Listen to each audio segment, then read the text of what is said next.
ba ngày na căng nghe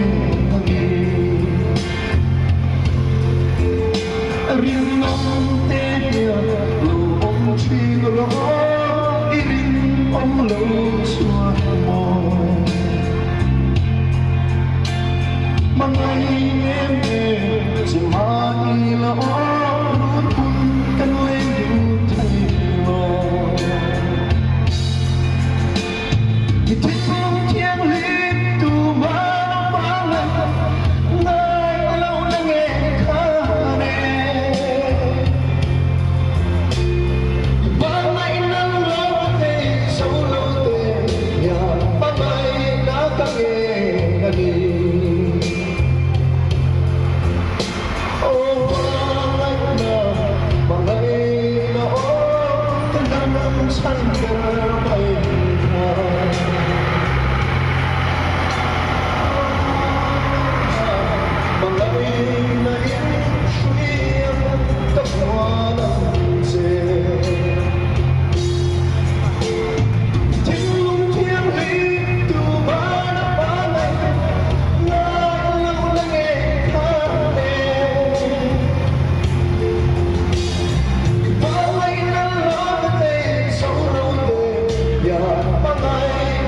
Hãy bye.